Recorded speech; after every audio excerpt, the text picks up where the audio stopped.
je pense que les derniers résultats, ça les a forcément un petit peu marqués, hein, parce qu'ils savent ils sont maintenant dans une obligation de résultat pour terminer le championnat, même s'ils sont pas encore dans ce qu'on pourrait appeler la zone rouge, puisqu'il reste encore les deux relégables et le barragiste derrière eux. L'objectif maintien passe de toute façon par des points. Là, actuellement, ils sont à 28.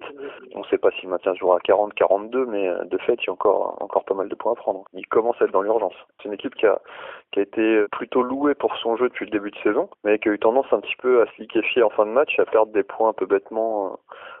C'est arrivé très très souvent sur la première partie de saison, notamment où ils ont perdu, je crois, 11 points au-delà de la 85e minute. Et je pense que c'est ce qui les pénalise un petit peu aujourd'hui. C'est une équipe qui paye un petit peu son manque d'expérience, je pense. Et ils se retrouvent donc dans une situation un peu plus compliquée où ils doivent peut-être jouer un petit peu moins bien, mais être plus réalistes, plus solides pour convertir les prestations en résultats.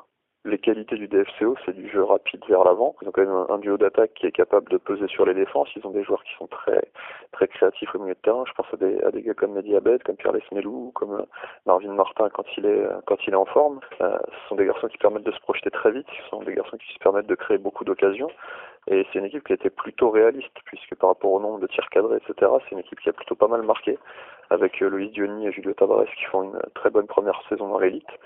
Maintenant, c'est une équipe qui a quelques lacunes défensives récurrentes. Au match aller, il y avait eu donc Mehdi Abed qui avait égalisé sur coup franc, du haut d'attaque Diony Tavares qui est capable de marquer un petit peu contre n'importe qui. Hein. Ils l'ont prouvé cette saison. C'est une équipe où le danger peut venir de beaucoup d'endroits finalement, puisqu'il y a aussi Fred Samaritano qui en début de saison a été décisif à plusieurs reprises. Pierre Lesmelou est aussi capable de créer des différences. Et sur coup de pied arrêté, les défenseurs sont aussi capables d'apporter la différence.